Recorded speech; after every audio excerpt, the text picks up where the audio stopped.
జనగామ మండలం చిట్టకోడూరు రిజర్వాయర్ ని సందర్శించినటువంటి ఎమ్మెల్యే పల్ల రాజేశ్వర్ రెడ్డి మాట్లాడుతూ జనగామ చిట్టకోడూరు రిజర్వాయర్ లోని 3 ఫుట్బాల్లు ఉండగా ఒకటి మాత్రమే వాటర్ లో ఉంది. మిగతా 2 ఫుట్బాల్లు తేలున్నాయి. ఇప్పటికే జనగామ ప్రజలు త్రాగునీరుకి ఇబ్బంది పడుతూ ఉన్నారు. ఇది ఇలాగే కొనసాగితే ఇంకా ముందు ప్రజలు చాలా ఇబ్బంది పడే అవకాశం ఉంటుంది. అలాగే రిజర్వాయర్ లో అంతా ప్లాస్టిక్ బాటిల్స్ చెత్తతో నిండిపోయింది. అది వెంటనే క్లీన్ చేయాలి. లేకపోతే ఆ నీరంతా అలాగే వాడితే ప్రజలు జబ్బుల బారిన పడతారు అన్నారు. గోదావరిలో నీళ్లు బాగా ఉన్నాయి. అయినా కూడా రిజర్వాయర్ లో నీరు లేకపోవడం దారుణమన్నారు. తొందరగా నీరు నింపి ప్రజలు నీళ్ల కోసం ఇబ్బంది పడకుండా చూడాలని అన్నారు. అధికారులు దీని మీద దృష్టి పెట్టాలని అన్నారు. ఇప్పుడు ఒకవేళ గోదావరి నీళ్ళు వచ్చినట్లయితే కొంచెం బెటర్ అయిద్దని చెప్పేసి వాళ్ళు చెప్తున్నారు. ఇవాళ మీరు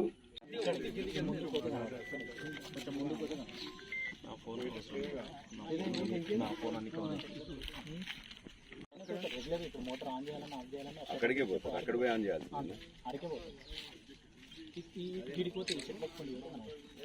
ఇంకొక 1 ఫీట్ లోపల డౌన్ లో ఉంది.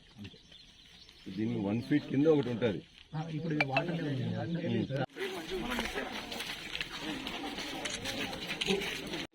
ఇక్కడ చాలా రోజులు ఉన్నాయి సార్. నాకు ఇబ్బంది అవుతుంది. దాని మీద దిగ్గు చాలా మంది ఉన్నారు.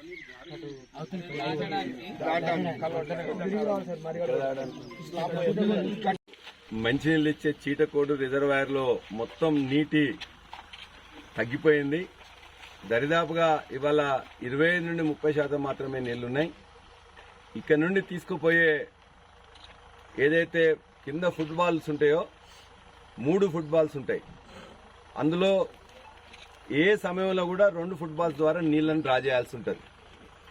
అందులో ఒకటి పైన తేలి ఉన్నది, రెండోది కూడా ఒక 1 ఫీట్ లోనే ఉన్నది. అంటే వారం రోజుల లోపలనే ఇక్కడ ఉన్న నీళ్ళన్నీ కూడా మొత్తం అయిపోయే పరిస్థితి వచ్చింది. అందుకే ఇక్కడ ఇప్పుడే నీటి అధికారులతో, నీటి పారుదల అధికారులతో కూడా మాట్లాడినాం. ఎస్సీ గారితో, సిఈ గారితో మనకి ఇక్కడికి నీళ్లు రావాలంటే దీనికి పైన ఉండే అశ్వరావుపల్లి రిజర్వాయర్ 14 కిలోమీటర్లు ఉంటుంది. ఆ గ్రావిటీ కెనాల్ కూడా మొత్తం బుషెస్తో, ముళ్ళ కంపలతో నిండిపోయినది. అది కూడా రిక్వెస్ట్ చేసినాం, వెంటనే ఆ కాల్వను సాఫ్ చేయాలి.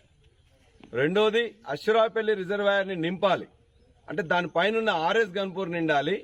ఆర్ఎస్ గన్పూర్కి నిండాలంటే ధర్మసాగర్ నుంచి నీళ్లు రావాలి.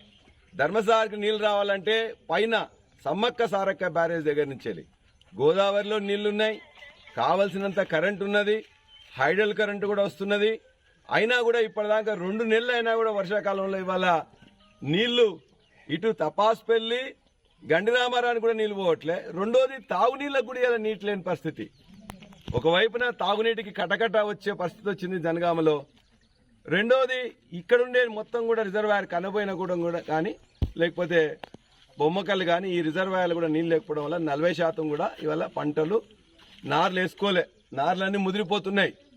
సాగునీరు, మంచినీరు ఈ రెండింటి కోసం వెంటనే చేయాలని చెప్పేసి రైతుల తరఫున, మన యొక్క జనగామ ప్రజల తరఫున అధికారులను కూడా రిక్వెస్ట్ చేసినాం. ఈ పచ్చదనం, స్వచ్ఛదనం అని చెప్తున్నారు, దానికి నిధులు లేవు. ఏదైనా చేసి ఈ కట్ట ప్రాంతం కూడా మనం పోయేటట్టు లేదు. అనేక మంది ఇక్కడికి వచ్చి కూడా సాయంత్రం పూట మొత్తం ప్లాస్టిక్ మిగతా అని కూడా ఇక్కడే వదిలిపెడుతున్నారు.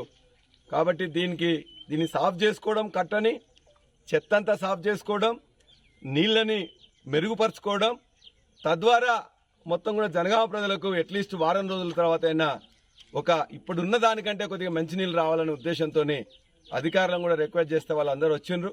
ఇవాళ మున్సిపల్ అధికారులు కానీ, మన కలెక్టర్, జాయింట్ కలెక్టర్ గారు కానీ, లేకపోతే ఇతర అధికారులు, మన నీటి పారుదల శాఖ అధికారులు వచ్చిండ్రు. అందరితో కూడా చర్చించడం ఖచ్చితంగా నమ్మకం ఉన్నది.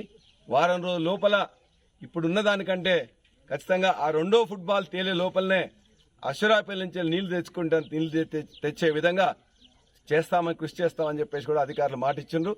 ఈ వారం రోజులు చూసి ఆ తర్వాత మరలా రావడానికి ఒకరు రాయినట్లయితే ఏం చేయాలని చెప్పేసి అప్పుడు ఒక కార్యక్రమం తీసుకుంటాం.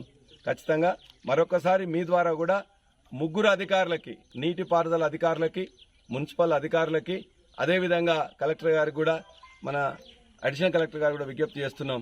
చాలా ఇంపార్టెంట్ సమస్య మంచినీటి సమస్య కాబట్టి, ఆ మంచినీరు కూడా కొంచెం మంచిది ఇవ్వాలి కాబట్టి, శుభ్రమైనది ఇవ్వాలి కాబట్టి దయచేసి తొందరగా క్లీన్ చేయాలని చెప్పేసి మీ ద్వారా కూడా వారికి నేను విజ్ఞప్తి చేస్తున్నా.